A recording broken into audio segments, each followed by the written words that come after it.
What do you think cats dream about? You know, I imagine it has something to do with creating like the fabric of reality that we exist in. And I would guess if there's not enough cats sleeping at once to create, a certain minimum number of nodes in the network, that the structure of reality would likely just collapse. So I think that as compared to human dreams, cat dreams are going to be much more functional and really critical for the survival of the universe as we know it. Wow. So, have you heard the theory that cats are these like interdimensional tentacles of like one greater, larger creature that like feeds on cuteness, and all the cats are like the little orifices of this multidimensional being? I hadn't heard it put exactly like that, but that feels right. That feels right. Well, so what do you think dreams are? Because I know with your latest EP, a lot of it is in the description. It said a lot of it's based around dream work, and it definitely has that really dreamy sound. I'm curious from your interpretation what you feel dreams are. Yeah, well, it's funny. I've been pretty deeply engaging with dreams and dream work in the past couple years, and I am less certain what they are now than I was before I started that, which I think speaks to the multi-layered mystery of what they are. And it's like I think they kind of transcend a single definition, of what they are. Like there's a lot of different ways of looking at them. And I think to some degree, most of them have some merit, like they're certainly a result of electrical responses in the brain. They certainly seem to give some sort of access or insight into aspects of the psyche and self that usually aren't present during waking life. They certainly seem to serve some type of memory consolidation role as well. They, tend to have divinatory meanings in some cultures and contexts. They, there's sometimes weird reality slippages and things that happen in dreams of communication with people remotely. And if you look into a lot of the Tibetan traditions on dream work, there's a lot of communication that happens between ancient ascended masters and modern initiates of transmission of knowledge. Like there's whole rituals and traditions that have been basically absorbed through the dream state. Certain sects of Buddhism and other traditions. And It's so fascinating. It's almost like our imagination. We've like lost control of our imagination, and it just sends us, or to some degree, it sends us on this ride through this like magical place. Like I had a dream last night that like James Bond was murdered, and my friends and I had to like solve the mystery of who killed James Bond. It was very strange. I woke up and was like, oh, thank God James Bond is still alive. I'm like, wait, why is that like important to me? And for some reason it was like, it was very important in my dream. But what fascinates me, not just about dreams, but about imagination in general, is that we have this like magical, malleable playground within our mind that only we can access, and we can put anything that we want in this world. We can build this like holographic version of reality like through our imagination, and that kind of serves as like a template or a building block for what we then create in the physical world. We first do it in this like imaginary land of infinite possibility. yeah, absolutely. And dreams seem to be some sort of access into almost like a pure form of that then takes shape through the filters of our own associations with different symbols for people, or the ways that dreams show up visually and tactilely, for each one of us individually. It's like there's an I like to think of it in kind of looking at a dream like that and say like three different ways. Like the first one is, very like practical or like very related to the actual people in the dream. Like maybe you actually had a dream about James Bond, maybe you actually had a dream about someone in the real world that was, an actor in James Bond, right? Like there's that interpretation. There's kind of the symbolic interpretation. And, this is more of like a Jungian way of looking at it, which would be like, what aspect of yourself does James Bond represent? Or that scenario, like how does that relate to something in your life ongoing in a way that might not be obvious up front, but, kind of through picking the dream up and handling it around and looking at it from different angles and maybe taking a microscope and zooming in on one part, or kind of ripping it open and seeing what falls out of it through, a conversation about it. Sometimes those associations do emerge, like, and I certainly won't put any words into your mouth, because in those contexts, it's pretty much about the dreamer interpreting the dream, what it feels like, what it means, what's related to it. Wow. And then like the third associate, we can come back to that in a moment. That's where I find a lot of fruitful work with dreams. And then the third kind of way of interpreting that would be like you are meeting some type of archetypal higher consciousness that's being filtered through the imagery of James Bond, right? Like you're actually in contact with some type of interdimensional beings or gods or archetypes or angels, whatever you want to call it, and that there actually is like a communication happening. And usually dreams tend to kind of like fall into one of those three categories a little bit more than the other. It seems from my understanding that the second interpretation, that kind of like personal unconscious, tends to be what most dreams, are about. Like it's pretty rare that like you have a dream about someone and it's like, oh yeah, this dream is really about what they're about to do the next day, or really about something going on in their life. It's more like, this is my mental image of what I think that person is, but it's really my own brain, my own mental kind of construct of it. So it's really you creating the character in your dream, right? Yeah, and I think our own personal relation to like whatever we're dreaming about, like my relationship with James Bond is like I used to watch those films with my family as a kid, and so that probably had some kind of like effect on it. And just recently that came out on Netflix, so I've been watching some of the shows there and just kind of reliving like those moments and experiences, and it's really interesting like how these dreams like come into our subconscious and kind of plant these ideas. It's so funny. you can't make synchronicities up, but I hadn't thought about James Bond in so long. And last night, my partner, we started watching this show. It's called Timeless. It's like a time travel show. It was out for 2 seasons, I think, in 2015 and 16. And there was this episode last night where they go back in time to Nazi Germany, and they're like, long context, but they go back in time to Nazi Germany, and Ian Fleming, the author of all the James Bond movies, is actually there as a spy because he was a spy for the British government in real life. And so like just last night, I like had a similar kind of contemplation of, these movies were actually really formative in the way that I see things. And I think I saw every Bond movie when I was, probably between the ages of 10 and like 15, 14, something like that. It's really funny. The James Bond spirit animal is coming to visit us. They're making themselves known and sharing their knowledge of the James Bond spirit animal. Yeah, I mean, it's funny. Like James Bond is such a like simultaneously like admirable character in some ways, and then by today's standards of misogyny and just relating to women, like he has this really dark shadow side too that is really fascinating now from a more mature perspective to like look at and go, oh, like, yeah, that's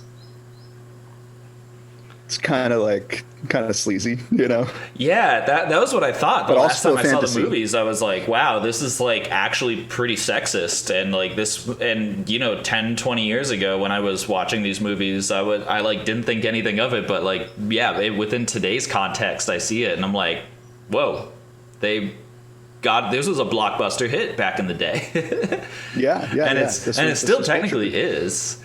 So today on the Visionary Art Podcast, we have Futexture, aka David Krantz. And David has an astoundingly talented sound production ability. And he's also a genetic health coach. Unlike anything I've ever seen before, I had the pleasure of working with him and understanding a little bit of what he does. So today I'm super excited to dive into the topics that we have for discussion. If you haven't heard Futexture, it is hard to describe. It is so beautiful. I wrote it down because I had so many ideas came to mind. It is like where is it? Your music takes listeners on an extraterrestrial journey from mountain streams into gooey astral realms through this floppy, fantastic flow state into this deep, rich land of bass. And it's absolutely amazing. Your music is so original, and I'm super thankful that someone like you is out there creating sounds. So David, what's been exciting you recently? Wow, what a fantastic intro and description of the music. I mean, I run into the same thing all the time of like, I don't know how to describe this. It's just what my music sounds like. So, thanks for the approximation of it. What's been exciting me lately? The last couple of weeks, honestly, the most exciting thing has been not doing for a little bit. Just like giving myself a true break from pushing myself forward in areas kind of across the board. And I'm not sure if we've talked about this too much, but I'm also getting a master's degree in mental health counseling right now. So I'm actually have a break for the first time in 2 years for the summer right now as we're recording this, and then I go back to school in the fall. So I'm really enjoying sitting on my porch and staring off into the distance and imagining things. Like that's kind of what I've been doing a lot, drinking tea and going on hikes. And that's amazing. And that period of recovery, like even I know it's really common practice in like physical exercise, but I think in mental exercise as well. Like when we really push ourselves, we need that rest period of recovery of just like staring into space and like doing nothing. Like I was listening to the Lex Friedman podcast last night with Cal Newport, and he was talking about how boredom is one of those periods of time where we really, when we're literally doing nothing, that period of time is where our brain really like actually grasps and digests all the information that we've had input recently. And I think if especially in terms of art, like taking breaks away from it and spending time in nature where we're just doing nothing, that time is so essential towards really understanding like who we are. And at least for me, understanding like who I am in the context of this weird, wacky world that we all inhabit. So what's been your experience with taking some time to yourself to just stare at trees and enjoy yourself? I think that's a brilliant connection there, and I feel very similarly.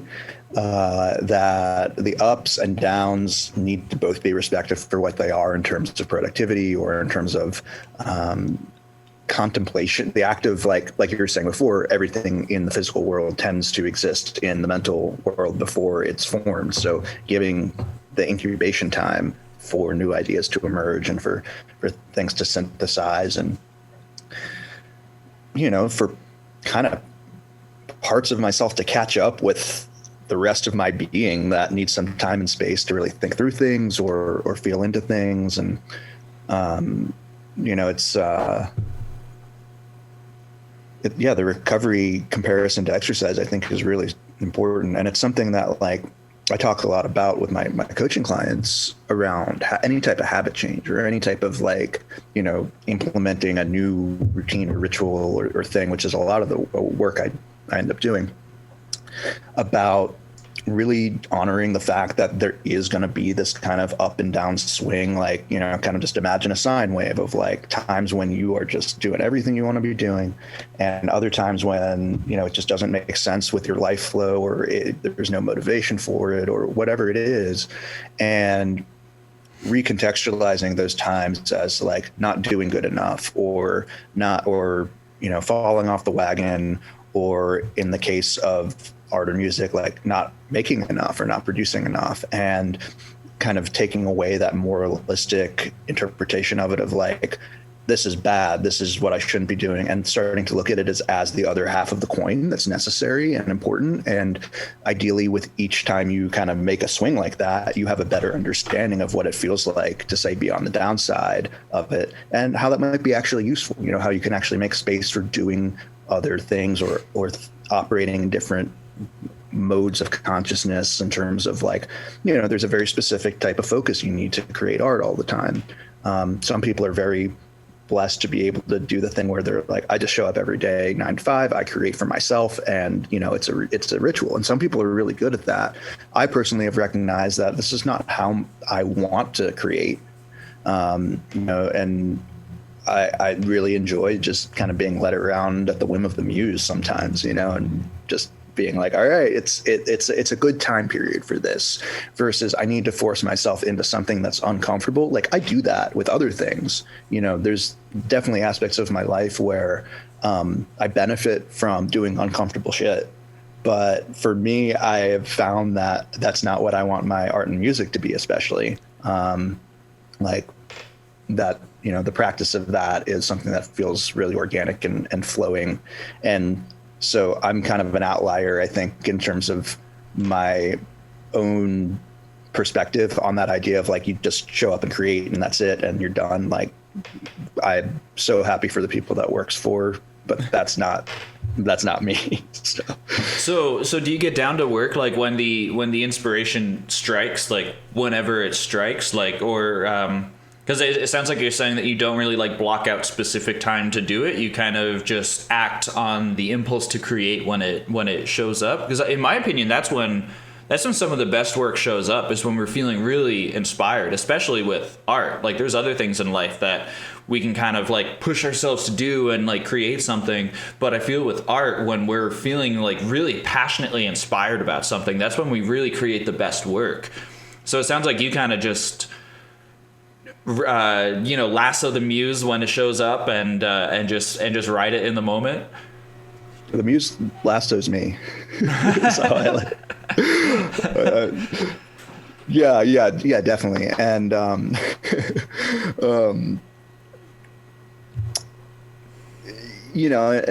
and I'll also say that like I haven't put out a lot of music in the past 5 or 6 years, and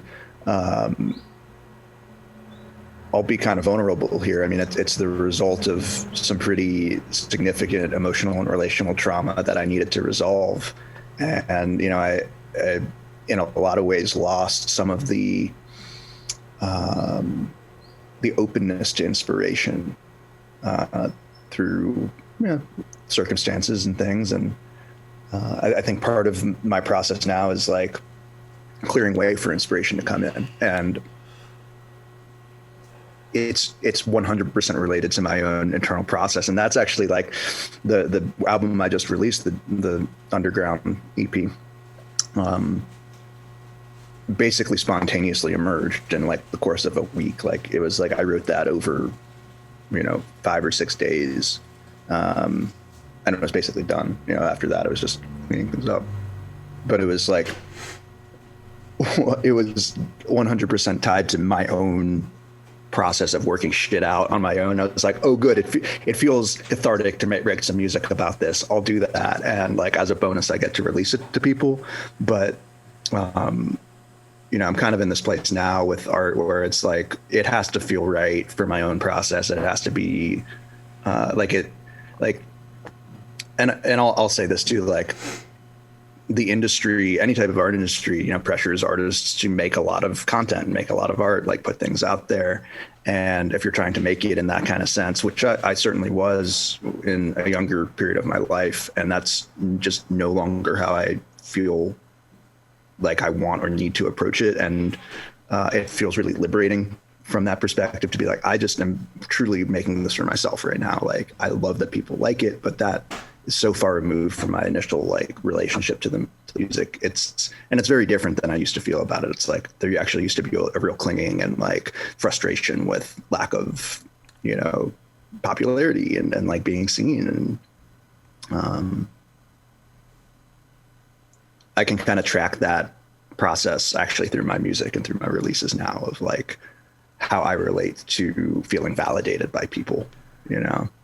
And I think there's something. And you're hitting on a really good point there that I think the cathartic part of the process, like when we're experiencing something, like actually in the last episode of the Visionary Art podcast with Eve Cat, we were talking about using art as a form of like transmuting emotions and like using it as a way to just move through something by expressing it and turning it into something physical.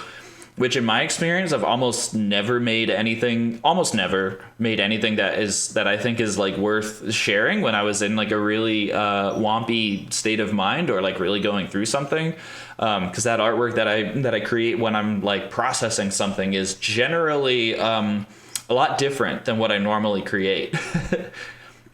And I think in some circumstances we're able to create something that's really powerful and really impactful and important to us when we're in that state, because like sometimes I was thinking about this last night, like some of the most challenging times of my life are the times where I have become grounded in the greatest sense of identity. Those difficult experiences end up becoming like kind of a reference point, and it's through those challenges, whether it's like financial challenges or like going through relationship challenges or anything like that, anything that like all of us face at some point or another. Those periods of time are like where we really understand who we are as individuals, and I think that can kind of end up coming through in our art in a big way. It's those little subtle thoughts that we have that kind of get translated through the artwork. So I'm really curious, like the latest EP that you just released yesterday, right? Mm-hmm. So tell us about the dreamwork that inspired that. Yeah, we were talking about dreams before. I'm really, and it definitely has a very surreal sound. It sounds as if, it sounds like what a Salvador Dali painting looks like.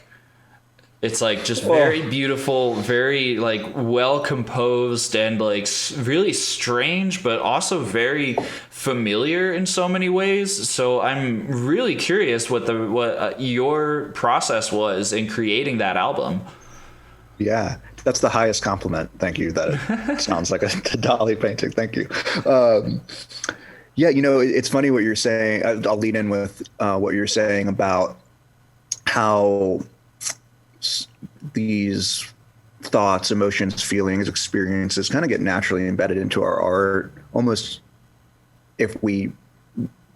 regardless of if we want to or not.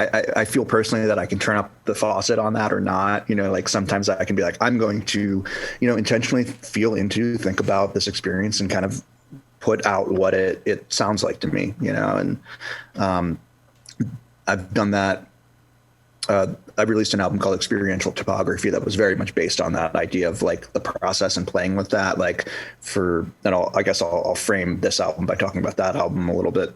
I wrote that over the course of a moon cycle and very specifically worked on each track during a different phase of the moon, and had like a specific herb, crystal, like direction, a couple different just correspondences that I was actively just meditating on and working with. And like, for the herbs, I was taking them and just kind of trying to channel some like a cluster of ideas and feelings into these tracks. And so for this one, like I was taking this course. It was an elective with a favorite professor on transpersonal dream work, and the transpersonal word means, beyond the personal ego. So we're talking about, both personal dream content and then how that also is related to the human species and to things that are larger than just us as individuals. And, interesting synchronicities like James Bond before, tend to show up when you're just kind of paying attention to that world of the unconscious that comes through in dreams between people. There's really interesting documentation, for example, around, before 9/11, a lot of people were having emergency dreams, dreams of planes, dreams of like calling 911. There's a great website that documents all of these dream reports. And like during the pandemic, there was also some really interesting dreams. There's also a Donald Trump dream repository that is fantastic. I think it's called 45dreams.com. And I highly recommended to go look at all the dreams people have had about Donald Trump and all the themes that come out, in terms of kind of deeper psychological themes. So anyway, I was taking this class and, we were explicitly crafting a group field of consciousness, outside of kind of normal waking consciousness. And, we were each tracking our dreams over the course of about 2.5 months. And this is something I do regularly anyway, in terms of logging nightly dreams. And we were meeting twice a week to go over some content, but then we also had some individual, like smaller groups that we met every week and did dream processing, which, there's a lot of different ways to approach dream work. But in our group, we were, largely approaching it from that idea I was mentioning before of like every character in your dream is a part of you. And so, kind of feeling into that and figuring out how it relates to life and just exploring the dreams with people. And I mean, they're so weird, right? It's like, I can't tell you what they actually mean. I can tell you in some cases, like there's a glimpse into something that feels right and feels resonant in that moment, So the music started actually because we were doing a exercise that we called feeding the field, which was just something that each of us was doing to kind of stay in contact intentionally with the group energy. Some people, one person was like, had gotten a bunch of different houseplants. She had a bunch of different houseplants and named them all after the group's people in the group. And so it was like, they're just kind of inner space. Some people were just, actively meditating and kind of thinking about the group sometimes. I had done some Ho'oponopono, which is a Hawaiian practice that basically is like a karmic cleansing kind of process, so to speak. It, we won't go into the details of it, but it's an interesting like meditation with people in mind. And someone was saying that like, yeah, they were playing music and just kind of sending that, into the vibes of the class here. And then I was like, oh, that's a really good idea. I'm going to start like, maybe I'll do that. And I was playing a lot of ukulele at the time. My parents took a trip to Hawaii on their own, and like they found this actually really great ukulele maker, and they got one and sent it to me, and I was really grateful. But it's a really nice ukulele. Like I always thought they were toys before I played this one, but it sounds great, and it's all the strings on that album. Like that whole album is ukulele. I was going to ask because it sounds like there's I heard some really natural guitar strings in there, and I wanted to ask, like, did you use a mixture of like live instruments as well as electronic sounds to create it? Yeah, so that was a lot of all the strings I was playing and recording, and then sometimes cutting up and sampling a little bit, and then the other things were in the box, digital instruments and all that. But I kind of got this idea of like, oh yeah, I'll start thinking about, just the energy that's being created by the meetings that we're having, by sharing dreams, by kind of, opening up access into this really intimate part of life that we don't usually share. I mean, let's be real. Dream content is some of the darkest, craziest shit you don't want people to know about. stuff comes out that you're like, oh, I would never want someone to know that I just dreamed about that.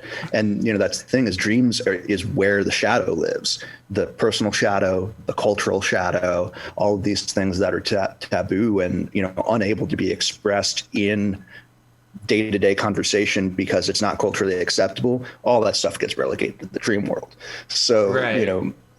So knowing that, it's not just talking about, oh, I'm going and floating in a cloud. It's like, no, we're really sharing like the stuff that I'm ashamed of and embarrassed about and don't want people to know.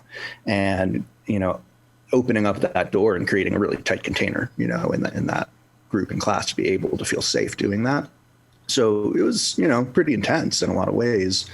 But I started just, kind of opening myself up to what it would be like to kind of translate the whole feeling of the way everyone's dreams are feeling right now to me as I'm in hearing them and in class and kind of absorbing them. Like, what would it feel like to kind of take that collective energy and put it into sound? And that's kind of how the album emerged. It was like, oh, this is really natural and present and just kind of ready to spring up. It was like one of those things where I felt like I was just there to transcribe something kind of in the ether, in the collective consciousness. And it was not so much me writing it as is just kind of accessing something already ready to ripen and kind of show up. So, I wrote those. All three of those tracks were, three out of the four tracks I think are no, that's not true. Okay. Two of those three tracks are very much based on kind of the collective feel of just like all the dreams. And then two of them are based on very specific dream scenes, one in my dream and one in actually someone else's dream that I kind of tried to translate a little bit because there was an image in their dream that just really caught me. And I was like, wow, I just feel struck by that image, Did you notice that your actual, or like anyone in the group, did their dreams actually change when you like expressed them and, brought them to the surface and shared them with everybody?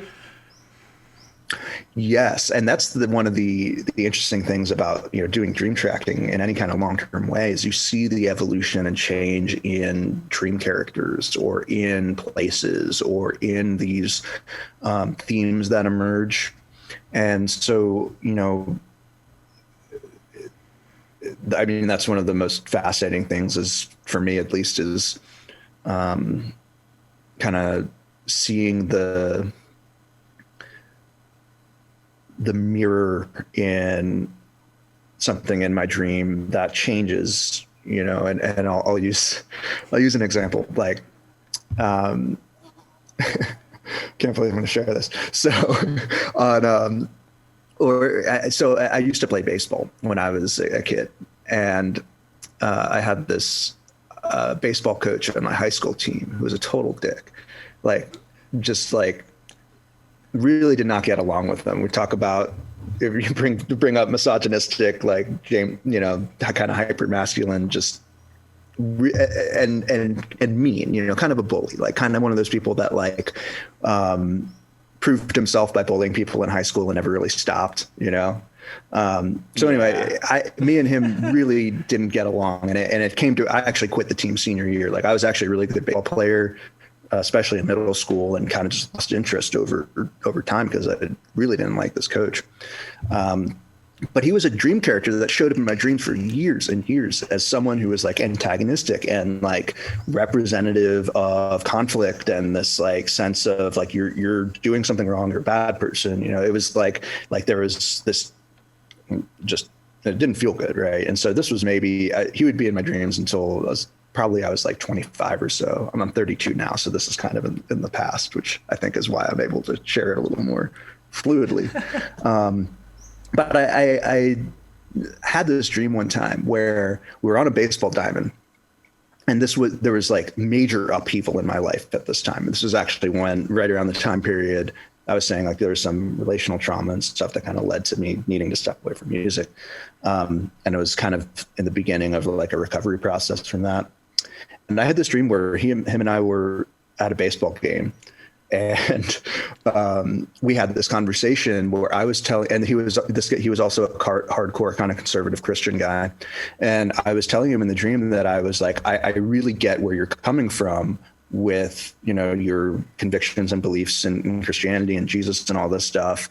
And yet I feel like all these world religions are kind of trying to say the same thing. And, you know, here's my reasons why. Like, have you ever thought about this? And like, it was like this conversation in this dream where all of a sudden, like, we got each other for the first time. And like, you know, there was this like release of tension.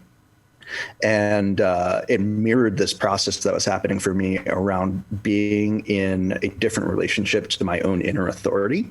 Like, I flagged him as this authority figure that was like, you know, fuck all authority, all these people are trying to control me and, you know, take advantage, all that whole story.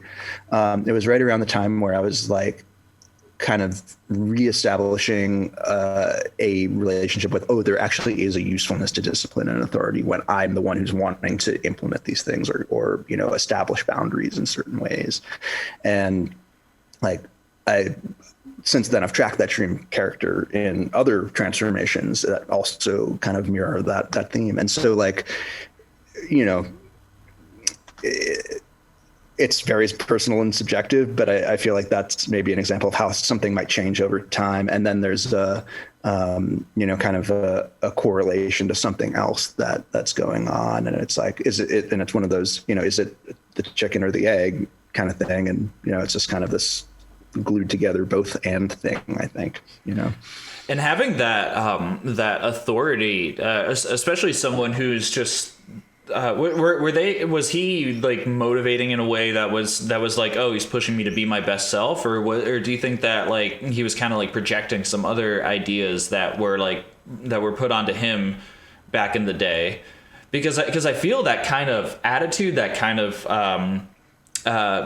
roughness that people can have can kind of go either way. Like, I've had some authority figures in my life who have like really pushed me to be my best self, and then there's been others where I'm just like, I'm just gonna leave.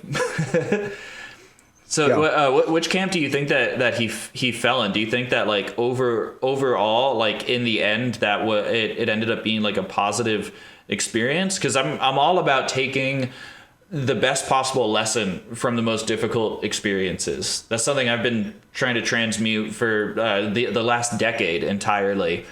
And I've certainly had my own experiences with that and with, you know, challenging figures in my life that like have actually reappeared in dreams, and you know, taking that and making it into something that's like useful, like a useful lesson that carries through in other forms of artwork, or in even just my own actions that I take every day.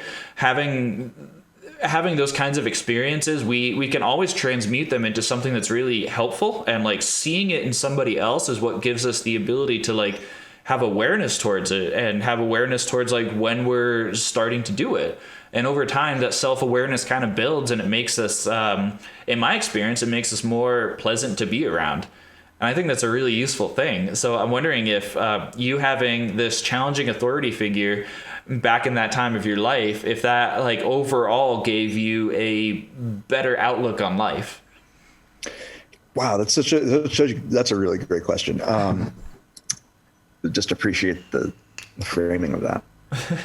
You know, I think that he probably consciously was thinking, I'm trying to motivate these people to be the best they can be. And then there was a lot of probably unconscious things being replayed through, you know,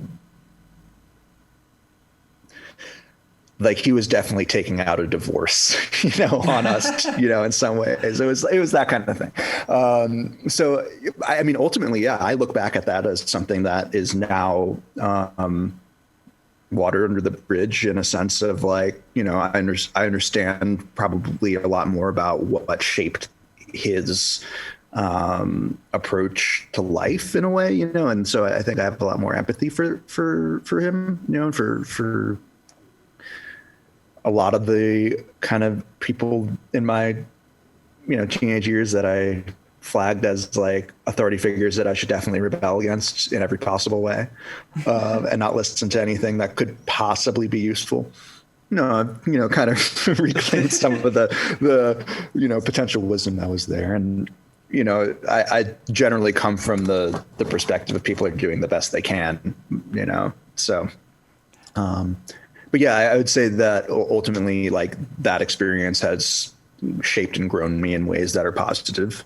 And I feel like some of the dream sequence of that, reflects that in terms of, kind of the way I relate and interpret that experience, moving from like a fuck this guy to oh, I can understand where this person was coming from.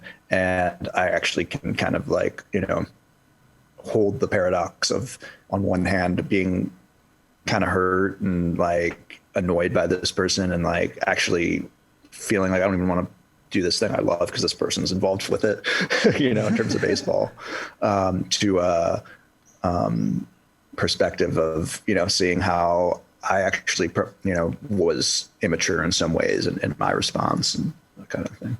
Do you think that he's having dreams about you these days? He's like, I really should have been nicer to David.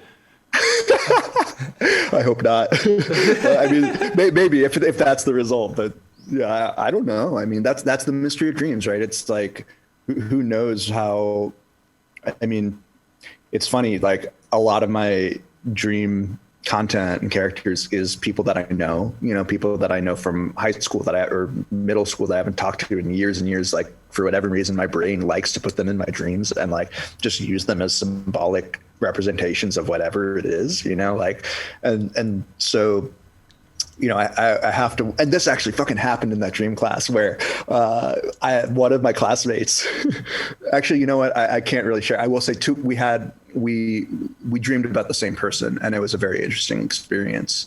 I can't say more than that, but yeah, that the wondering of, what do I represent sometimes in someone else's, psyche or unconscious, that, I mean, that's a funny thought. Oh, geez. I think about that all of the time. The level of self-awareness that I have now is not a level of self-awareness that I always have had. And I know that we generally tend to be a lot harder on ourselves than other people are. And I know, and there's like some experiences of like, especially from the time when I was living in Massachusetts and I was drinking very heavily, that I think back on those times all the time, and I'm like, oh geez, like I remember that, and I did that, and I wonder if other people think about it as often as I do, and that's also, these days it's become. Wait, are you talking about early cringe moments? Yes. Like, yeah. Those moments where okay, I think about them and I get this, I call them somatic shame spasms, because it's like this shame that like starts in my belly and then it just like, it goes through my entire body, and I feel it literally everywhere. And I have to like take a moment to be like, I'm here in this present moment. This is where I am not there. And that's something that's actually been driving me to like just try and do even better every day. And like being now I stopped drinking like right before the pandemic actually started, and like since then it's been a lot easier for me to like talk about these experiences and like process them. Because I do, the fear there is that like other people are like thinking back on it and being like, that thing Brett said to me 7 years ago, what a douchebag. He's such an awful guy. I hope he's like okay, or maybe like I hope he's dead. or it's those thoughts that like appear in my mind that are like projections of what other people are thinking, but it's really like my own perception of myself and my own sense of like who I was at that time and what I feel about that. And these days it's a lot easier for me to be like happy with the progress that I've made and happy with like who I am today, because I'm in this place now where I'm like really genuinely like, yeah, I feel fantastic. And it took quite a long time to like actually get there. And I feel that sometimes in dreams that essence like comes back. I am wondering though, because I haven't really brought this up with a lot of people, but like these like somatic shame spasms, as I'm referring to them, is that something that you've ever experienced, just out of pure curiosity? Yes, I love that we're talking about this. Absolutely. And I was actually, have you ever watched ContraPoint's YouTube channel? No, I haven't. Okay, she has a video called Cringe that talks extensively about this. That like go and her. It was actually the first time I'd seen anyone talk about that, exactly what you're talking about, a somatic shame cringe of like remembering something all of a sudden for no reason, of like, oh, I threw up at my birthday party in second grade. Oh my God, like I can't believe I fucking did that. I'm such, like those things. And what you're describing too around like noticing, like once I stop drinking, it's easier for me to pay attention to those things and notice them and access them and let them run their course in a way, rather than do something to numb yourself to them. And I think, in my experience around alcohol, and I mean, all my favorite fun dopamine producing vices, like that when done in excess, they tend to block access to those kind of somatic feelings and to being aware that that's actually what's happening, rather than having something like that come up and like stuffing it right back down, but then just feeling shitty and kind of not having an idea of why. Yeah, absolutely. I experienced those less and less now, but they do tend to happen more frequently, like right after something, like if I give a lecture or I send an email. Sometimes I'm like, oh shit, I can't believe I said that. That's going to go terribly. It's something whatever that is. And I catch myself in it and just, try and like give myself a little self-compassion in some way to, I am so glad that you brought that up, because like after the very first episode of the Visionary Art podcast that I did, like I had the most intense imposter syndrome I have ever experienced in my life. Like I threw it was on April 20th, and we threw like a little launch party here, invited maybe like 10 friends over, and like it wasn't even really based around the podcast. Like it was 420, so we just had a little gathering, and like all of my friends were like, hey, like I listened to the podcast, or I listened to part of it and it sounds super good, like I'm so happy for you that you're going on this endeavor. And like I was like not receptive at all to any of these to any of the compliments for whatever reason, because I was like becoming hyper focused on like the little things in the show that I could have done better. And in the long run, those thoughts ended up giving me a much better foundation for creating better shows in the future. But like at the time, it was really intense to go through, and like it was almost like hard to describe, and like especially in the moment it was like impossible for me to express like what I was going through with that. Like why do you think that is, that like we get so hyper focused on like ways that we can make things better, to the point where we're like actively putting ourselves down unnecessarily? Like why do you think that we do that? Oh yeah, that's so rich. And I have to say that I'm thinking now of a couple experiences, including like putting out albums, including putting out significant pieces of work, where it goes out and then the feeling of dread happens like that. And, I think I'm going to speculate. I don't have a definitive answer, but my guess is that for me, at least, it has something to do with, social rejection and abandonment kind of anxiety at the core, feeling like people are going to think I'm dumb. People aren't going to like me. This is going to ruin my reputation. What, this tiny little detail that I didn't get exactly right, or, I don't know. And the other thing too is, often when we become aware of something, that we weren't previously aware, like a blind spot, there's that process of like, oh my God, I feel so dumb now. And there's some shame and embarrassment that usually comes with that.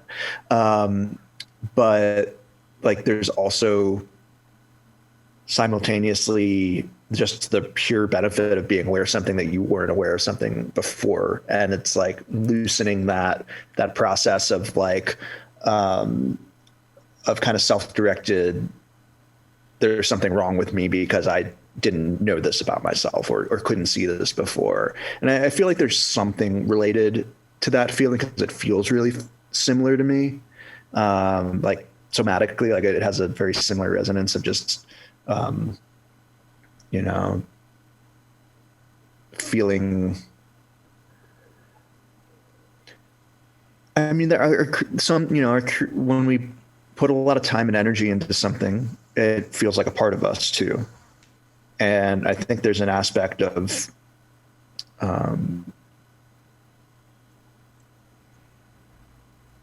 feeling judged or, you know, feeling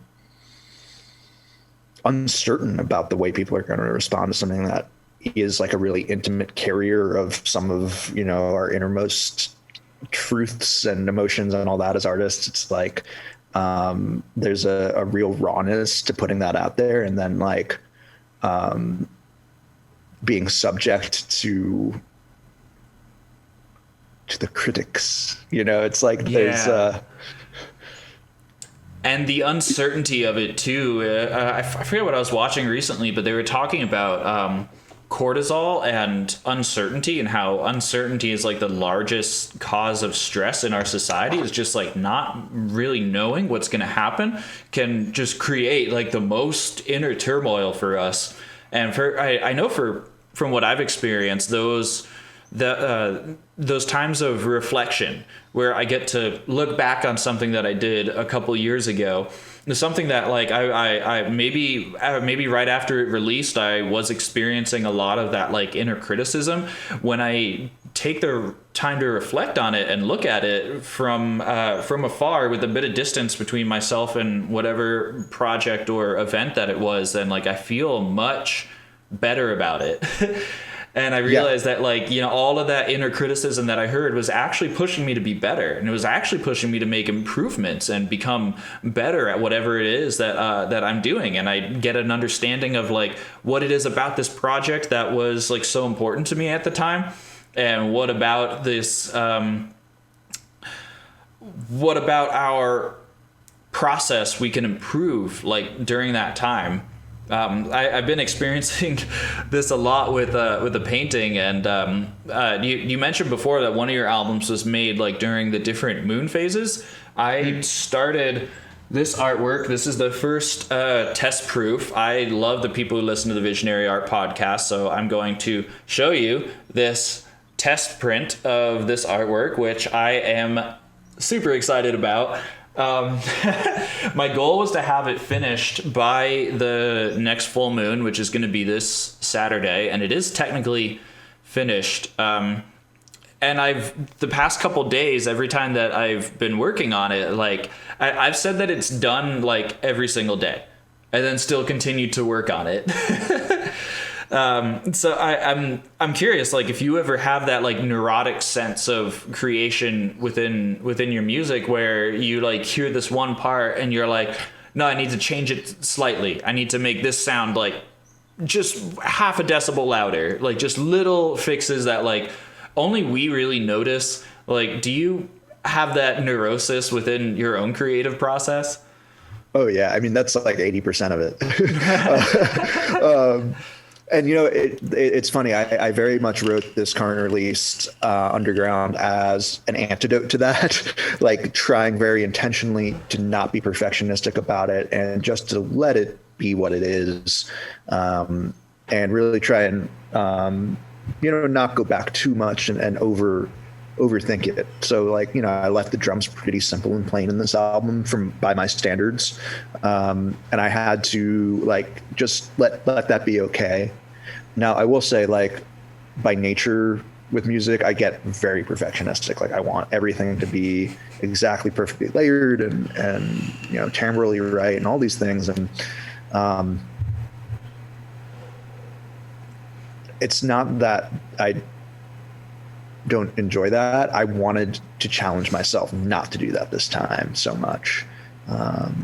So like by my standards, there's like a few things in there that I would call like, mistakes or things that aren't mixed well, but I'm not, I could call them that, but I'm not actually, I'm thinking about it as like, that is the gestalt of that process. Like that's, a part of it. And I don't know, it's kind of an experiment for me with that way. But yeah, I mean, I totally get what you're saying about like, it's done and then nope, definitely not done. And then there's a whole, cause like I could have worked on those tunes a lot more. It sounds super amazing. I'm pumped at the perfectness that it is at. To me, it sounds like one of the most beautiful albums you've ever put out. I think also that that perfectionism, that like inner critic that's like this little thing needs to be different. That's what kind of drives us to make to create art that's really good and that's really impressive, because there's such an attention to like those little details, like that impact that it has when somebody first hears it and they hear like just the combination of those layers, or they see like how the colors are interacting with each other, and how like for me last night I spent like 3 hours just adjusting the brightness of certain layers within it after I got that proof print. And like I feel that that's important in the long run, and it's things that like people don't really know that you do. It's those little details that really make a difference in the final thing and make it more impressive to people when they see the finished product, and when they experience the result of like what you put so much time into creating, that I feel it makes it more impressive, but only to an extent. Because there is a point where like I get super neurotic about things, and often in the past I've completely overworked paintings to where I just spent way too much time on it, that it was like too much information for people to take in, and then it ends up not quite getting the response that like I originally knew that it would. So I think there's an art in the process itself of actually spending enough time like fine-tuning something to the point where it is exactly what we originally intended for it to be. And it's also it doesn't kill us in the process because then we have something that we're like really pumped to be putting out there. We're like, I put so much love into this, like every second of the process I have been enjoying so thoroughly. And I think that that's important too, and that really shows through in the final results, in the final product of something when we put it out there, that we really enjoyed the process. Because this painting I've been working on has this has kept me up till like 4 or 5 in the morning, more nights than I can count, and in the best possible way, because I was just so vacuumed into the process of it, and like creating this artwork that like showed up like a lightning strike. I actually put some other paintings to the side just so that I could work on this one for the past month, and that I think that aspect is what helps make it really good. Yeah,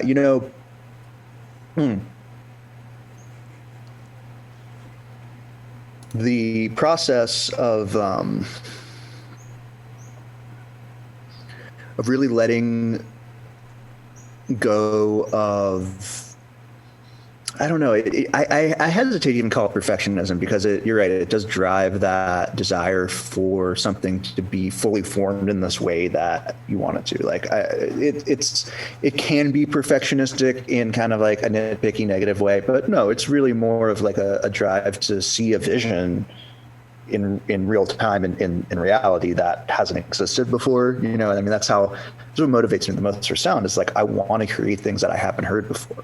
I want to create combinations of things that have a certain feel and a certain stylistic quality to them that gets me off in this very particular way that I don't know where else to find. So I'll do it myself,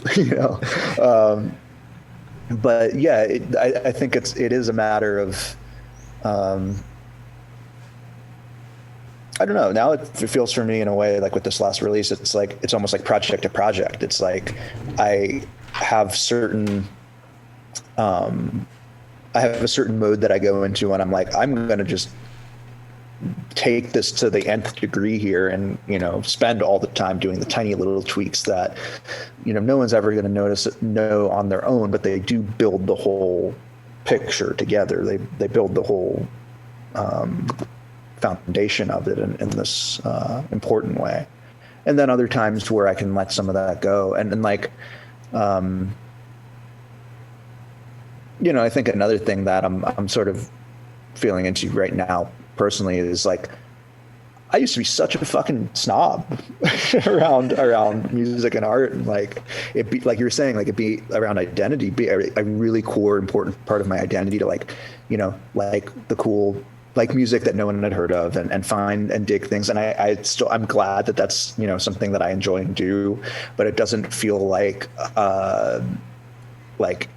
as important to my self-perception of who I am and how good I feel about myself to be able to be that person, and that's what drove, I think, a lot of that for me is, at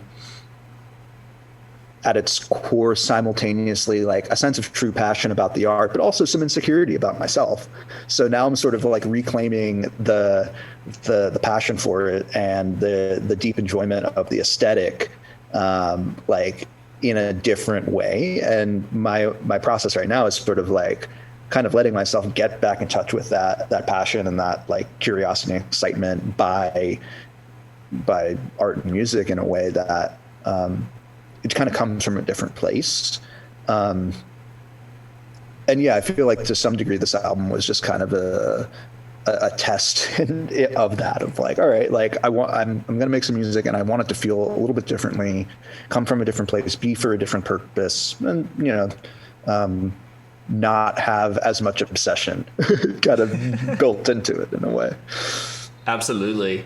So I did want to ask about like the actual process of translating dreams into artwork, because I feel like there's such an abstract thing, and I know that you were working in like a group with your dreams collectively. So like I'm curious, like how our listeners, if they've been having like some strange dreams that were very interesting, that were really captivating them, then like how might they go about starting to actually translate these like weird dream messages into artwork? Yeah, it's a good question. I mean, I think that's pretty personal for everyone. I can share how I do it, which is really... I'd love to hear that. Sure. Like this was like I actually wrote two of those songs like directly after a class, like directly after a session where we were sharing dreams and kind of talking about this, and just like put down what first came out, basically, for like improvised to the feeling that was already in my body around it. And then two of the other ones I was, I kind of had a dream text pulled up and had kind of put myself back into that dream state. So, in a way, like, and that's tends to help the richness of the process, is to like not just treat dreams as something segmented and separate that we can't access again. And what you were saying before around, imagination being this kind of access point into something greater, something larger, like we, and Jung calls this active imagination, like the process of kind of re-inhabiting the dream world in a more waking state, kind of getting into a meditative state and really doing it, not just thinking about it, so to speak.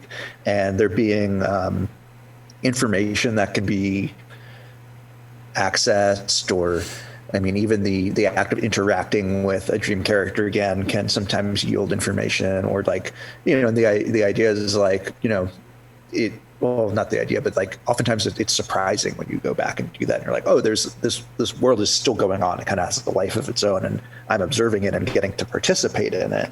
But this isn't just only me making something up. Like it is, but it's not just that. It's also something real and something internal. So like, trying to just re-inhabit the emotions and the feeling and the aesthetics and the scenery and the, whatever it is of, dream, and then just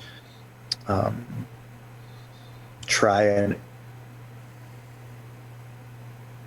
make it into sound. I mean, it's hard to even explain. It's just something that feels like, oh, this feels kind of right, or this doesn't feel like that. You know, like music has a certain emotional quality or a feeling, you know, and it's like choosing the right palette color to express a set of emotions. You know, like to be really, you know, kind of stereotypical. Like blue has, you know, a very particular association with like depression, you know, whatever the, you know, there's certain things that have common cultural themes and associations and things like that. So then just trying to be in the feeling of the dream as much as I can while making music is kind of how I've approached that.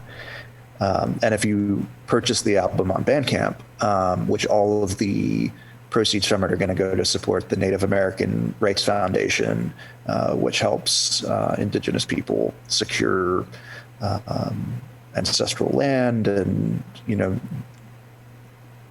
create some sense of government accountability to indigenous people. It's a good organization. But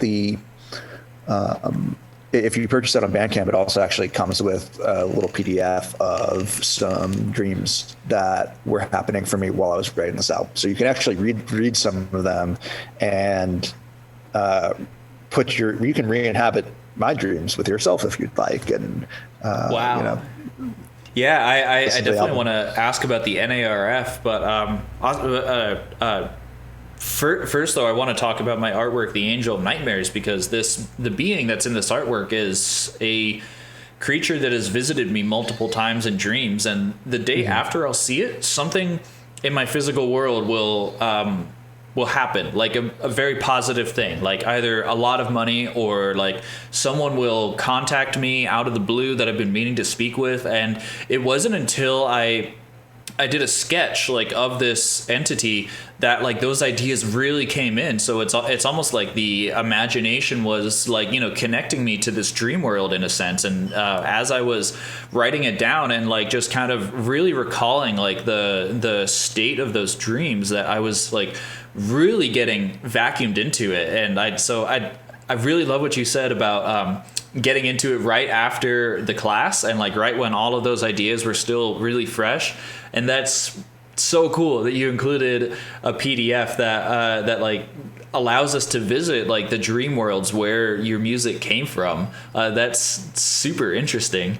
But I definitely want to ask about the Native American Rights Fund, because it's amazing that in 2021 we're like still having these issues and this discussions. So I'm really curious what the NARF does and what you can tell us about this organization. And like 100% of profits, that's wow, that's incredible. That's absolutely amazing that you're donating all proceeds from the album to that, and I know it's going to such a good cause. So I'm wondering what you can tell us about the NARF. Yeah, well, you know, I feel fortunate. I'm in a place where I have enough money from the other things that I do, and like music just feels like I can make it a gift back in some way. So, so yeah, it's nice to be able to do that. And the NARF, you know, they do a lot of like legislation support and lobbying and activism around indigenous rights, and making sure that to the best of their ability, you know, they can provide and support any opportunities for indigenous people that, you know, typically are pretty disadvantaged economically and socially, and in a lot of cases are relegated to reservations that are pretty harsh conditions and, you know, don't have a lot of opportunities. So the NARF, you know, supports a lot of initiatives in that front, and yeah, you know, try and make a small contribution to things like that. I mean, in my mind, like there's few everyone kind of has things that they resonate with in terms of issues that they feel strongly about. And for me, I can't imagine like a better use of funds than to kind of support indigenous traditions and heritage that is, really in danger of disappearing, and, trying to, at some level, help reorient the legacy of colonialism and all the harm that's been done. So, try and it's not, it's like the little bit I can feel like I can help out that way. So I think also like with the with this like neo-hippie modern spiritualism event that we're like starting to witness in our society, that it's more important than ever that we like really become aware of like what these practices are. Because I know just living in Asheville, I've been to a lot of ceremonies that are revolving around and have a great reverence for Native American traditions. And I've been in one sweat lodge that followed, I believe it was like the Cherokee methodology of doing a sweat lodge. I might not be like communicating exactly what it was, but it was easily one of the most powerful experiences that I've ever had. And I know that there's many other ceremonies that are kind of revolving around this, and I think that the more awareness that we have towards these cultures and these traditions who have been on this continent for far longer than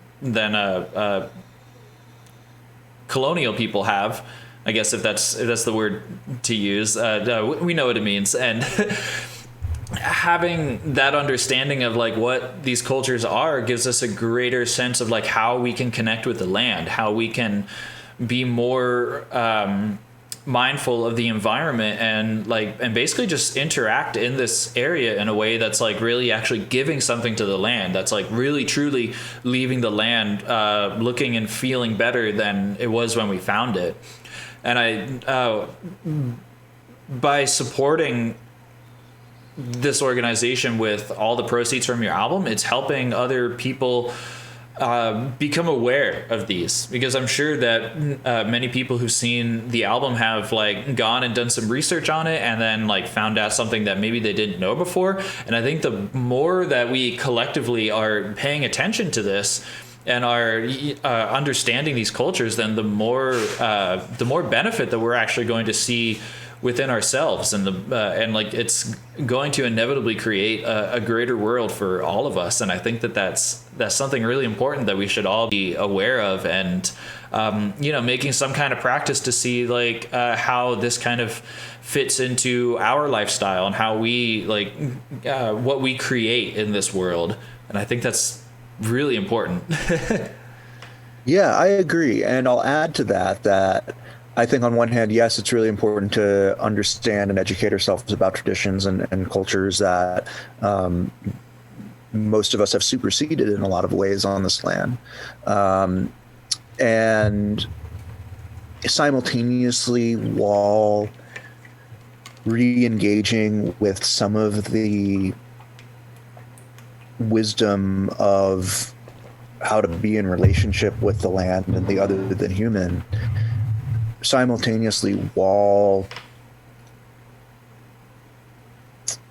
reincorporating a more animist and reverent way of interacting with the world around us that tended to characterize a lot of indigenous traditions and the traditions themselves. I think it's also important to try at some level, on a socioeconomic level, on a current modern day culture level, to try and correct in some way like some of the harm that's been done. So like I feel like you kind of well, I'll say this, and it's important to me to do that, to like not replicate the extractive colonial dynamics of coming in and being like, oh, this looks good, we'll take that land, or this looks good, we'll take that sweat lodge ceremony. And I'm certainly not saying that's how it was done, but that how it can be done. And so I feel like there's a reciprocity that gets honored when simultaneously engaging with indigenous practices and trying to do something like from a practical economic standpoint, or from a rights reclamation, land rights reclamation standpoint, something like that. Feels a little more full circle to me. And so I think from a deeper rationale of like why I want to support them, it's because I find a lot of value in a lot of indigenous ways of being. And while I'm not indigenous to this land, like learning how to reconnect with it in a way that is much closer to the original people that lived here versus, a more European mindset. Like there's something that just feels resonant and like healthy about trying to funnel some money to where it might be useful. I don't really need it, so they need it more than me is how it feels to me at this point. David, it's so incredibly inspiring, and I'm grateful that you're doing this because it is going to open up a new direction of growth for in terms of knowledge within the general consciousness. And as we were saying, like these cultures, their traditions are founded like on this land. They've been here for much longer, and they know the spirit of this land a lot better than I think many white people do. So it's going to overall increase the vibe of consciousness. I think that kind of a cheesy way to put it, but I feel that's what the result is going to be, and that's a really good thing. Yeah, I hope so, and I hope that that's something that the music does too, on some level. In terms of being able to, affect people in some kind of nonlinear way that ultimately is healing or beneficial. And that's something that I've thought,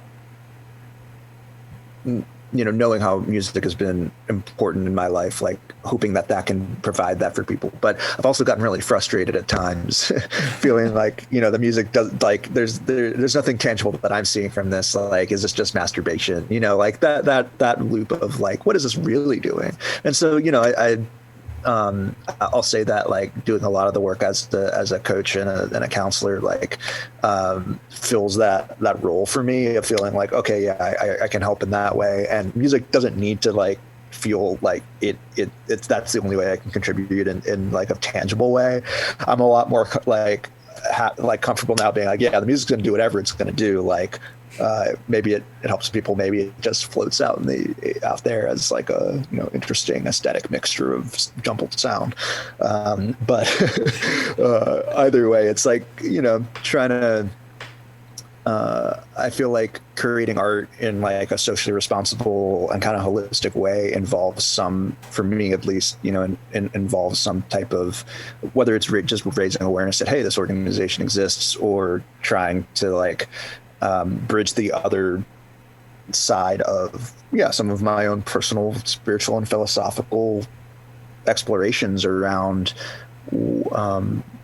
being in relationship with the land and ancestors and spirit in like a way that translates to something like also good in the world. For sure. So I also want to ask, I know that you're an epigenetic coach and you understand individual genetics in a way that many normal people do not. And I'm grateful for the work that you're doing that is helping other people understand these things. I'm curious, like how that knowledge, that foundation of knowledge that you've created through epigenetic coaching, how has that affected your creative process? That's a really good question. I don't know if I've really even thought about that too much, but let's talk about it. We'll figure it out. Yeah, I remember you led a webinar a while ago that was about like optimizing health for creativity. And that was, I took a ton of notes in that, and like it actually did catalyze a couple of lifestyle shifts in me. So like I'm curious what you can tell our listeners about that, and how they can kind of start paying attention to like maybe just small practices, like things like wake up times, or like what food might be better for their energy levels when it comes to creativity. I'm curious, like what if there's any like quick tips or anything that you can share, or like just general good rule of thumb knowledge that creatives can follow to like have a healthier lifestyle that's going to kind of catalyze into more art being made? Yeah. Okay. Yeah. Okay. From that perspective, I have thought about that pretty extensively, and that is, a lot of the work I really enjoyed doing is like working with other creatives to kind of optimize their daily routines and rituals that lead to good health and good energy and focus and all that. Yeah, and just for people who are listening that aren't familiar with the idea of epigenetics, this is a perspective that looks at some of the deepest biochemical layers of the body and how it impacts health. And epigenetics is basically how your body turns on or off different genes in response to different stimuli from the environment. So that could be in response to the food you're eating, or the exercise you're doing, or the stress you're under, or the toxins you're putting in your body, or the herbs you're taking, or the amount of sleep that you're getting, right? It's like all these different factors go into kind of creating the epigenetic environment in your body, which translates directly into how well things are functioning. So what I do is I do a lot of work around testing, testing genetics, testing different labs and blood work, and helping people understand what would be the right types of foods and routines and things to do to create optimal health. And I think this really does translate into the capacity to create consistently and create, with the type of mental energy and fortitude that's helpful. And so, I'd recommend people experiment first with sleep. A lot of people like to create at night, and that works really well for some people. But I know at least a few people that, have flipped their schedule to the daytime and have really found that when it's done consistently and with, a intention to segment time to say do work or things like that, like it can be pretty helpful. And just having a regular circadian rhythm goes so far, which is something I did not understand, for a long time, maybe the first 25 years of my life. And actually, not too shortly before we met, Brett, it was kind of the first time, a couple years of like really dialing in some healthy habits and routine things. But yeah, consistency. Like I can't stress enough, like having some sense of consistency. And it doesn't have to be like creating art every day, but having something that anchors a daily flow is so helpful. And, I'm a big fan of meditative practices and things like that. And, there's a lot of benefits beyond just the anchoring of the daily routine. But like finding some practice that you can do, even if it's just like, 30 seconds or a minute of breathing, is better than nothing, because you start to generate some sense of regularity. And when you have regularity, it allows you to tack on other things to it, like just starting with a very simple routine or a very simple, practice. Like it just gives you some stability to then say like, oh yeah, well, I did that today, I can also do this today with it, or as a response to it. And like, as like I said, I was a generally rebellious, fairly gifted student who didn't want to fucking listen to anyone. So why would I ever implement my own, goals and routines and all those kind of things when I was younger? But and this parallels the dream with the baseball coach in terms of like, from my own process personally, like working through the shit that was preventing me from having a daily meditation routine and a daily, and putting the foods in my body that makes me feel good. I think that's, if we're looking at quick tips, it's like sleep, food, exercise, relationships, and sunlight, like are like kind of the core things that I find like are helpful to be in working order to feel like you want to get up in the morning and do things. And I'm I hesitate to give like, here's a list of my top 10 tips, but you can go to my website and download if you want. Like I've got a list of like top 10 biohacks for creatives. You can actually go and there's a nice document I have up there. But those will be linked in the description for the people listening who want to check it out right now. Yeah. I think almost more what I want to respond to that question with is like doing an assessment of like what areas of your life or what areas need or could benefit you in terms of giving them more attention and giving them a little bit more care in terms of, you know, what's going to nourish you. You know, like some people like you're just eating Twinkies all day. Everything else in your life, like, it's pretty on point, but like you're kind of slowing your brain down because like you really are only eating sugar and like fake cream, you know, and a Twinkie, whatever it is, you know, like I don't think there's anyone who's actually only eating Twinkies, but like the idea of like, so that's going to be one person's thing that really helps them just to like, you know, change their food habits, and someone else, it really might be sleep. And usually it's a combination. But I think like, there's a really good benefit to sitting down with someone who's not you, who can ask you good questions about like, what is this like in your life? And then like, as you say it out loud, like, oh yeah, you know, I haven't had a vegetable in 43 days. Like, okay, that's saying it out loud can sometimes be the wake up call where you're like, oh yeah, like, yeah, I could actually change that. It actually wouldn't be hard. Like I could go eat a lettuce if I wanted to. Yeah, I think the actual now that I say it out loud, it sounds pretty good. Yeah, and the actual discussion of it like brings a new level of awareness to ourselves because you know, we get that mirror effect of like discussing our habits or our routines with somebody else, and that gives us like a greater perspective of like who we are. Like I'm wondering if you have any insights for me.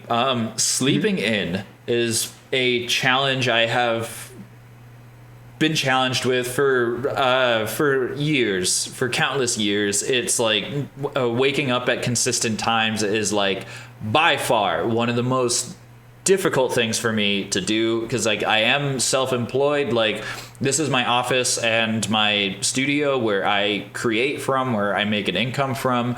And sleeping in is something that like I've literally written it into my schedule that like I don't schedule anything before noon because I know there's a good chance that I won't be up before then. And like my sleep cycle has been like pretty good, but I feel like there's some tweaks that I could make that would make it even better. I've heard that having like very consistent bedtimes and also waking times is one of the best ways to like really lock in your circadian rhythm.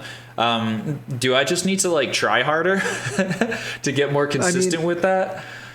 Yeah, it's a good question. I mean, I'll offer kind of two perspectives. One is that might be your natural style, and you know, just knowing that, you know, the afternoon is when you work and when you know, are going to function best. Like that could be a thing, but it sounds more to me like you're trying to wake up a little bit earlier and would like that. Am I right? I am, because when I wake up at like 8 or 9 in the morning, like when I do wake up early, like I feel amazing. Like that first hour where like all my body's still flooded with adenosine and I'm like really pushing through like, I can't believe I'm up this early. But once I get past that, it is pure bliss. It's like the most motivation that I will feel all week because I got up at 8 a.m. And it is like a consistent thing. Like if I get up at 8 or 9 in the morning, you know, 2 or 3 days in a row, then I will still feel that. So like I became aware that even though a lot of my best productivity happens at night, when I wake up early, there's this like really special kind of morning energy that appears. And that's something that I want to be able to capture like really consistently. Like that's when I post the best content on social media. It's when I write down and execute on my best ideas. And like that's something that I want to be able to create like consistently. So I'm curious, like if I was one of your clients, which one of these days I may very well be, what would you recommend to me to like, you know, really lock in that practice and like be more consistent with wake up times? Yeah. Well, do you mind if I ask you a couple questions and just kind of continue the conversation? Oh, yeah, absolutely. Okay. Because a lot of the process, like if I was with a client, would be not necessarily for me to, kind of tell them what to do, but more like inquire about something. So like one thing I want to know, and that I'm immediately curious about as I hear you say that, is like, what were the exceptions to those times that you did get up early at 8 a.m.? Like I'm curious to maybe hear you speak about what allowed you to do that previously. Usually when I wake up early, it's because I wake up with like super intense anxiety. And like not over anything in particular. It usually goes away like after being awake for an hour. And I don't know why it occurs, but it's like kind of useful when it does, because it like prevents me from going back to sleep when I originally wake up. Mm-hmm. Yeah. What are the thoughts that generate that anxiety for you when that happens? I honestly don't know.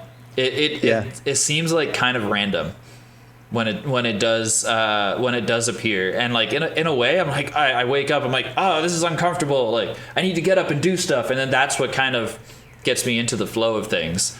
It's strange. It's like honestly a little mysterious to me. But those are when I wake up with like that kind of feeling, those are the days where I end up getting a lot done, and then by like 6 or 7 p.m. I'm like, I can relax. I can like enjoy myself. This is great. So there's like waking up with an urgency or a sense of I need to do something. I need to make something happen in order to release this sense of dread or anxiety. It's something like that for sure. It's definitely a specific tightness in my chest. And it literally prevents me from going back to sleep, because most of those days I will like still lay in bed and like try and go back to sleep. Just because I know I went to sleep at like 3 or 4 in the morning. So I'm like, well, 4 or 5 hours of sleep is not the optimal amount of time to be like, to be functioning on and have like a full day. But like, I seem to end up having like actually a very fulfilling day whenever those things happen. I'm just curious if you have any insights at all towards like what I've expressed, because I know that some of my friends are also experiencing those things. Well, I have two kind of lines of inquiry I'd like to poke at a little bit, and the first one is maybe more on the practical side of things. Like, what time are you generally going to sleep? Is my first question too. Usually between 3 and 4. Okay. So if you wanted to get up at 8, what would be a bedtime that would allow you to get the amount of sleep that you want? Between like midnight and 1 a.m. That would be the optimal time.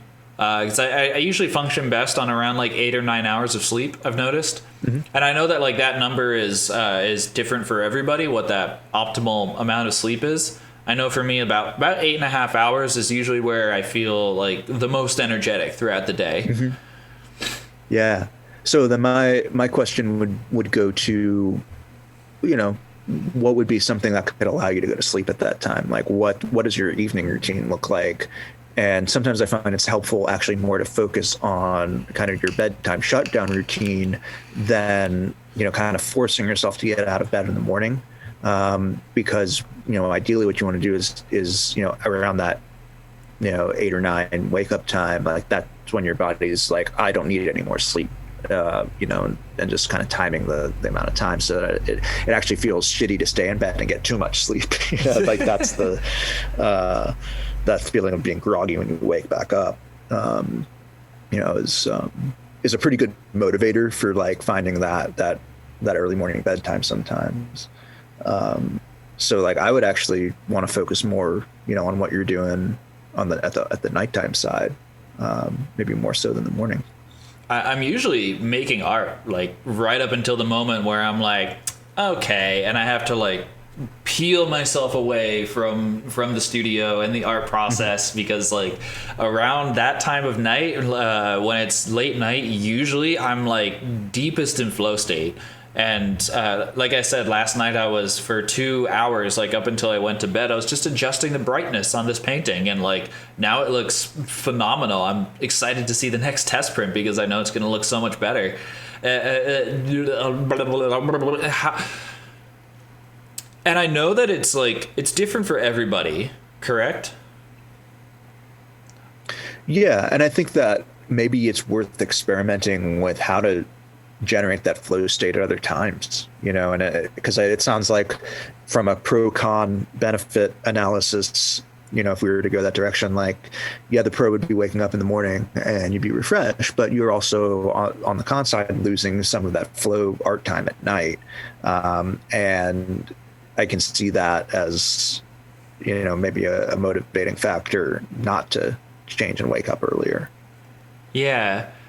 Yeah, so I one of the things that I feel I really took away from the time I was doing graphics and video work for Apeiron was that, like, intuitively we kind of already know what's going to be best for us. Like we will experience that, like, positive feedback loop of, like, when I did this thing at this time, it worked out really well because I noticed that, like, I start to slow down, like, around the time that the sun begins to set. And that's usually the time where I, like, go out and I'll explore nature. I'll, like, go chase a sunset. I'll like just do something that I really enjoy. Sometimes I just lay down and rest, and that seems to be the best period of time for me to do that. I'm wondering if you can confirm my feeling, my suspicion that, like, intuitively we already know what's best for us. Does that, like, sound right based on your wealth of knowledge? I'll say in some cases yes, and in some cases no. A lot of the work that I do with the genetics, like, people that are pretty in tune with their body, it will confirm a lot of things like that. It'll confirm, and then people get to, like, be like, oh, this makes sense why I experience feeling tired at this time in this particular way, or things like that. And then sometimes, like, yeah, people are really out of touch with actually what is, healthy and good, and it's like, it totally depends. I mean, I'm a pretty big believer in kind of, everyone having an intuitive sense that, when tapped into, does provide a lot of rich information around what is good, but it's not always so clear. And so, that experimental attitude towards it really helps, like, oh, I'm just going to, see what happens if I do go to sleep at, 10 o'clock and wake up at 6. Like, that sounds fucking crazy, but you know what? I'm going to try it for a week and see what happens. Like, something like that. It's the willingness to break out of the comfort zone with it. I think that can be one of the biggest challenges to something that feels like it works best. And the other thing too is, it's like, what's your parameters you're defining it by? Like, what are you talking about best for long-term cardiovascular health, or getting the awesome print done by the full moon? It's like, those are different measures, right? Yeah, the intention behind it. Yeah, and there's not a right or wrong with it. It's like, the question comes down to, what are your values? What do you really perceive as important? And that's also why I find, something like a coaching conversation to be so helpful, is it clarifies those values. So then you can say, yeah, you know what, making the art actually is more important for me right now. How can I, like, maybe mitigate, some unhealthy things I'm doing, but, like, I don't know, I'm going to stay up because that's when I get my art done, and that's what's important. Versus sometimes, you're in the mode of, like, wow, I really need to, like, focus on how I feel. Like, I'm willing to put down a few hours of art a day in order to make room for other things that are important, whether it's sleep or some movement or, whatever that is. But it's really finding and identifying that balance that I think is so beneficial. Yeah. And I know for sure that the best way to know that with absolute certainty is to get your genetics, like, tested and read by a professional such as yourself. In my time at Apeiron, I saw reports of, like, people's progress, and I, like, helped create those in some cases, and, like, the results that I saw were astronomical. They were unbelievably inspiring. Like, what can happen when we, like, really have empirical knowledge about our genetics. And we're coming up on like a little over an hour and a half now, so I do want to start wrapping this up. And it's like I was saying, like, getting genetics read can be absolutely life changing, because, like, we never really know what's what is encoded in our DNA that we can change and that we can work with in order to have like the most optimum and ideal lifestyle. Because like my intuition is usually pretty smart when it comes to like telling me what my body needs. But sometimes my intuition also sees a candle that's been lit for an hour and it says, you should drink that wax. Sometimes it says stuff like that, and it's really confusing. I'm like, why? So I'm a big believer in having that like really solid empirical knowledge. And I'm thankful for you for not just confirming that my intuition is like probably right most of the time, not with the candle wax. And I'm also really thankful for you coming on the show today, David. This has been a really insightful episode, and I've definitely learned a lot. Where can our viewers connect with you? Yeah, well, I've really enjoyed this too. Some just really excellent dialogue and questions here. So thank you for going into the spaces we went today. So I'll give out a couple of links here.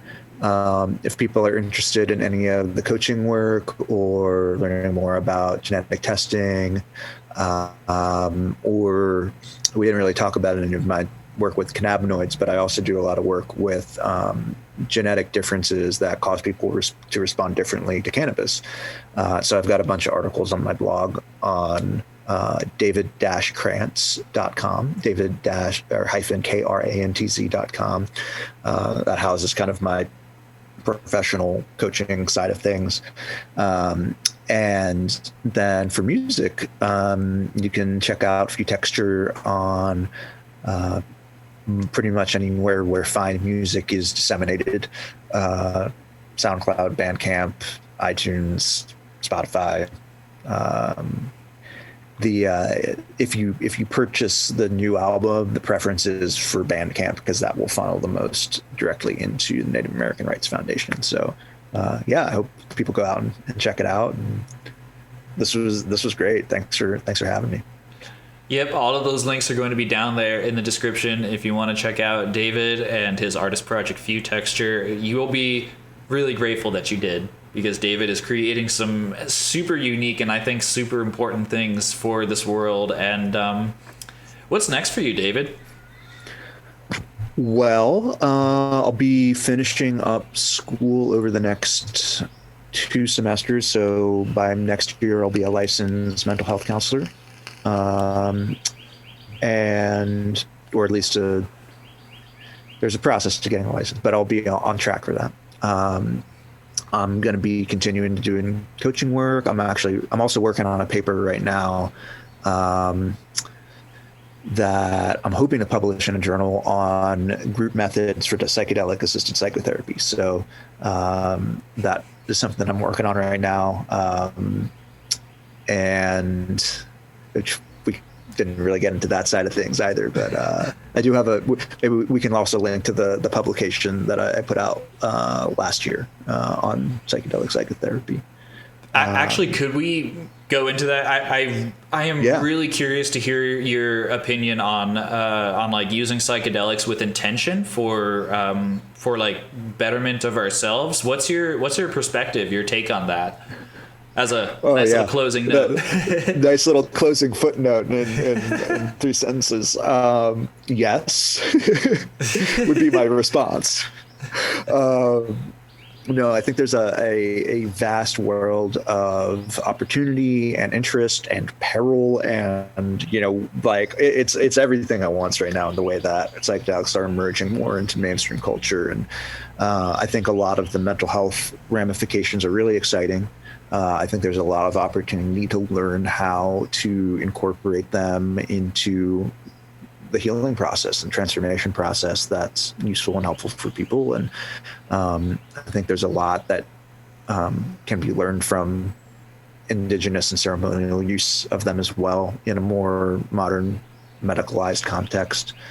I mean, I guess my if I had to give like a little bit of 2 cents, it's like what I have found and seen is that psychedelics tend to amplify whatever is there. So having in parallel a therapeutic process or some type of personal growth orientation outside of psychedelics is very, very helpful for bringing that template or that framework into a psychedelic experience and having some way kind of already existing to do whatever inner work, comes up. It's like, it's nice to, in order to like kind of maximize the benefits of psychedelics and the way you're talking about for, growth and healing. Like, it's really not just about the psychedelic experience itself. Like, obviously that's a very important part. But when it's embedded in a larger growth process or a larger therapeutic process, like that tends, at least in my own experience and from what I know, tends to yield the most results. So I'd encourage anyone who is listening, who is interested in that type of work with psychedelics, to like be in parallel pursuing, other practices that can reinforce and synergize with psychedelic work. For sure. Yeah. I think also like just knowing what we're getting into, understanding like I know for me personally, just having intention with going into a psychedelic experience has been like, it's created the groundwork for some experiences that have been completely transformative for me, where I've been able to bring that experience like into my regular life in a way that it feels really integrated, and that I feel there's something really powerful that our awareness is guided towards, and that thing, whatever it is, it can be so many different things, can have a really profound impact on our daily life and like the practices that we have every day, and the just the perspective that we have as well. And in my own experience, it's all comes down to intention, and I think if I had to recommend anything, it's just knowing like why we're getting into it, because I have also had psychedelic experiences that were horrifying that I got nothing out of. And so, just being aware of that, I think, is really important. And I like that you mentioned how it enhances the things that we're already experiencing in life. So having like an understanding of a direction that we want to be taking things, or like some kind of aspect of our life that we are, kind of trying to focus on. Just having that little awareness in our mind can really be the seed that blossoms into a wonderful tree of new habits and routines that bring us a great deal of fulfillment in life. Yeah, and I think what you're, just to kind of bridge that back to what you were saying earlier about, difficult situations in life, trying to find the meaning or value or positive outcome from those. That's the same thing with hard psychedelic experiences, where very often the hard, difficult parts that feel really uncomfortable yield the most gold in the long run, when they're held within that intention and within a framework that can accommodate that paradox of sometimes the difficult, harder shadow parts that emerge, can be transmuted or transformed into something that is helpful and beneficial. Absolutely. Awesome, David. Well, thank you so much once again for coming on the show today and sharing your wealth of knowledge and your process and your inspirations with us. Is there anything else you would like to say to our viewers before we log off? I don't think so. I mean, I just really appreciate the time to talk about my stuff and all this, and it's a pleasure to talk with you again. And it's been a while. Yeah. This was great. Well, thank you to all the listeners. Thank you so much for tuning in. I hope you have a great night, great morning, great afternoon, a great day with whatever you choose to do. Let's have a good day.